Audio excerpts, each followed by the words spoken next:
Assalamualaikum warahmatullahi wabarakatuh. Perkenalkan, nama saya Wimfi Fangkalio, NIM E2018-2311, kelas ES7. Di sini saya akan memberikan tanggapan mengenai materi yang telah dijelaskan oleh Bapak Wadud, yakni tentang perekonomian tertutup tanpa kebijakan pemerintah, atau bisa disebut dengan ekonomi dua sektor.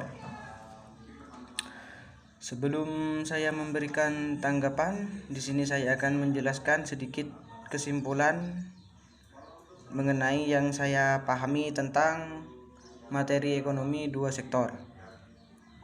Ini di dalam ekonomi konvensional dan ekonomi Islam, atau di dalam ekonomi dua sektor ini sama-sama memiliki dua sektor utama, yakni sektor rumah tangga konsumen dan sektor rumah tangga produsen, tanpa adanya campur tangan pemerintah ataupun perdagangan luar negeri di dalamnya. Perdagangan luar negeri ini baik secara impor maupun ekspor.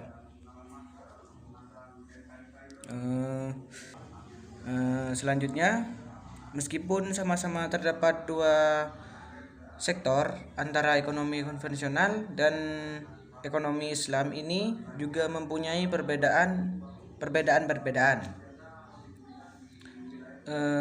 Perbedaan itu terdapat fungsi konsumsi dan juga fungsi investasinya. Fungsi konsumsi dan investasinya. Fungsi konsumsi ini antara ekonomi konvensional dan ekonomi Islam itu untuk memiliki dua perbedaan, yakni pada tingkatan perbedaan dan juga komponen pengeluaran tingkat pendapatan.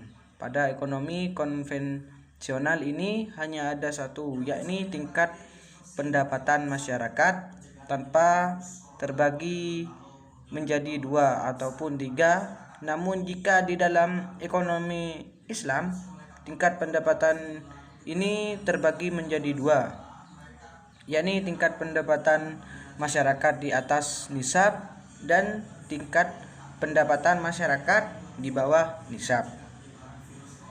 Maksudnya di atas nisab ini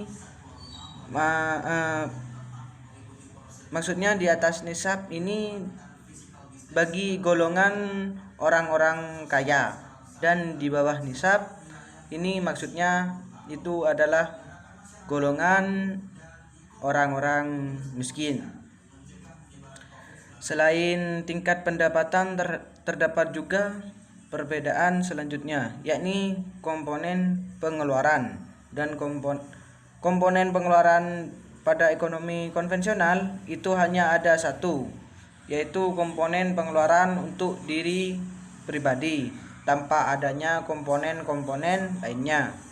Namun di dalam ekonomi Islam itu terbagi menjadi dua, yaitu pengeluaran untuk kita pribadi dan juga pengeluaran untuk jalan ridho Allah, seperti contohnya zakat dan infak dan juga lain-lain. Pengeluaran jalan hanya diwajibkan bagi golongan orang-orang kaya atau golongan di atas nisab tadi. Selanjutnya, perbedaan antara ekonomi konvensional dengan ekonomi Islam terletak pada fungsi investasi. Jika di dalam ekonomi konvensional adanya sistem bunga di dalamnya, itu tidak dipermasalahkan. Namun jika di dalam ekonomi Islam, bunga ini sangat tidak diperbolehkan atau diharamkan. Di dalam Islam itu hanya diperbolehkan adanya sistem mudharabah atau sistem bagi hasil. Jadi tanggapan saya mengenai materi ekonomi dua sektor ini adalah, jika kita lihat di era saat ini, ekonomi dua sektor ini sudah tidak relevan lagi atau untuk dipraktekkan. Mengapa?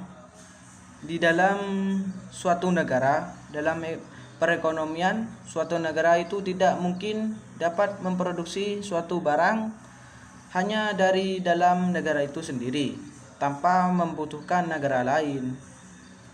Karena di dalam produksi terdapat faktor-faktor produksi yang sangat terbatas. Jika tidak berhubungan dengan negara lain, itu sangat sulit untuk suatu negara tersebut untuk memproduksi suatu barang karena keterbatasan faktor tadi.